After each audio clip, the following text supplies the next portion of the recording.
good proposals which came from the European Commission and also the summit tomorrow, and look forward to having a very good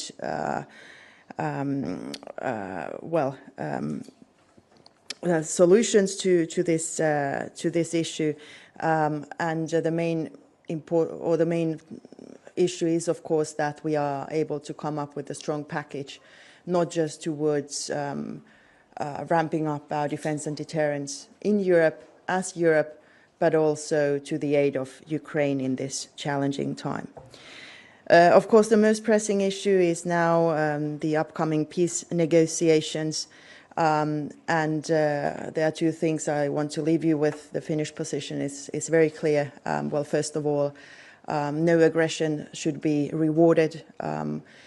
Ukraine has the right to its full sovereignty and territorial integrity, and we have the right and indeed keep on aiding Ukraine towards the freedom that their people have chosen as their future. In this endeavor, and also what comes to a possible ceasefire, Ukraine will need credible security guarantees and security arrangements, and we are open to, of course, also in this matter, step in. Russia will continue to pose a long-term threat to Europe, and we in the Nordics and Baltics have been intensifying our cooperation also in the hybrid space in order to better respond to these hostile threats. And I must commend Denmark's insurance inspections as an example for minimizing risks, as all the vessels through the Baltic Sea go through the Danish Straits, and especially in countering the shadow fleet of Russia, which are used for both undermining the sanctions that we have put up strongly together against Russia, but also who do pose a threat to both the environment and the critical infrastructure. We have really shown our force in this regard, and our cooperation will continue. So thank you so much for being here, Lars, and I look forward to even deeper cooperation in the future. Well, thank you, Elina. First and foremost, thank you for inviting me, and I really appreciate our conversation, which is ongoing on a more and more high frequent level. So, I have to push that one. Okay, then I can start all over again. Well, thank you very much. Good morning, everybody. And first and foremost, thank you, Elina, for inviting me. I really appreciate our cooperation. And we are living, as you said, in difficult times, which calls for closer friendship and closer cooperation. And I think it's right to say that we have stepped up. And we are working closely together in many different formats, whatever it is within the European Union, NATO, the N5 format, the NB5 format, or whatever. And I've realized that in most situations we look eye to eye on issues. And I will describe our bilateral relations as simply excellent. We are pleased to be in Finland with the royal family and a group of Danish ministers. I don't think we have had such a big delegation at any official state visit for quite a few years. And it simply emphasized that we have a very close relationship. Our cooperation is especially strong when it comes to tackling the serious geopolitical and security challenge we are facing, and you mentioned them. And I think we share the analysis that all European countries must step up and take greater responsibility for security in Europe, and we must do it faster. So I just want to echo what you said about our expectations for the upcoming summit tomorrow in Brussels. It is of crucial importance that Europe now delivers.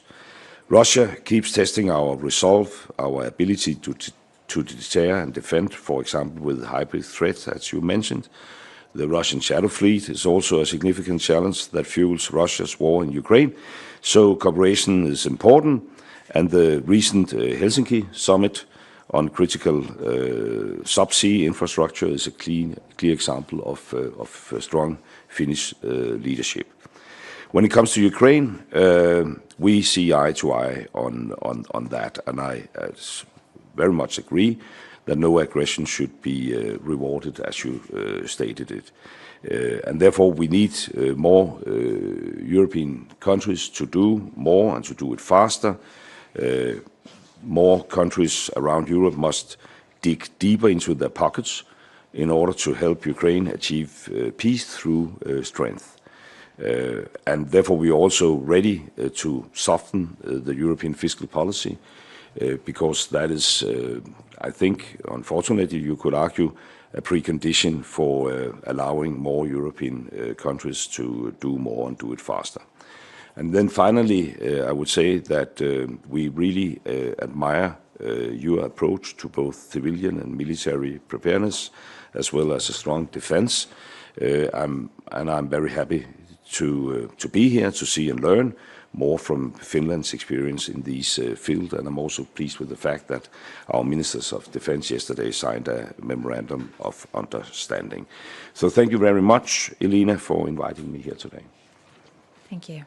Questions, comments? Please, gentleman here in the front. Yes, here. Markku Usko, Uur-Suomi, Alma Media. I'd like to ask about the coming peace negotiations. What do you think about President Trump's intentions? Do you trust those intentions? Is he on Europe's side against the aggressor, Russia? Thank you. Well, let me start. Well, first of all, we can only applaud President Trump's strong dedication towards achieving peace in Ukraine. My experience also from my visits to Kiev is that nobody wants peace more than Ukraine.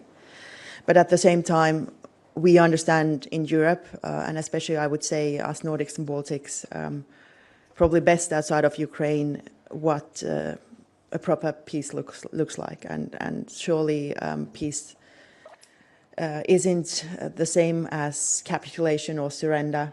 So there needs to be, as said, a strong focus on the UN Charter and the fundamental rights of sovereign countries to not only exist, but also to their territory and, of course, to the freedom of their people. So this is very much the Finnish message that we are also conveying to our friends in America.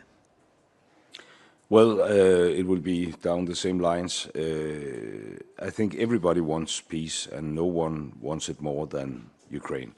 And the reality is that if Russia stopped fighting, then the war could end. If Ukraine stops fighting, then there will be no Ukraine. So it's very clear to see the difference between the aggressor and the one who has been attacked. And we support a long-lasting, just and fair peace. I think we should explore the possibility, as proposed by this new European leadership, which consists of Macron and Starmer, the idea of a short truce, also to push Putin, because what's happening right now is that we are discussing among ourselves, and we do it in a very transparent way. And in the meanwhile, we have Putin in total silence within Kremlin.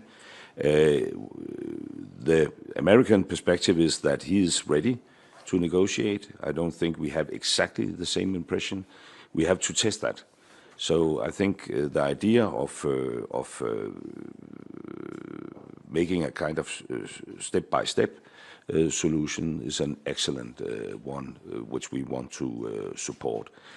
We want peace, but not just in the meaning absence of fighting for a short while, which will enable Putin to re-ramp and remilitarize Russia and attack again. So, I mean, it's pretty complicated, but we need security guarantees, and this is something which is discussed these days. And in principle, we are ready to participate, of course. We have time for one more short question. Please, here in the front to the right. Please wait for the mic, please. Thanks. Yes, thank you. Elina Kärvinen for Helsingin Sanomat. This goes to both of the ministers.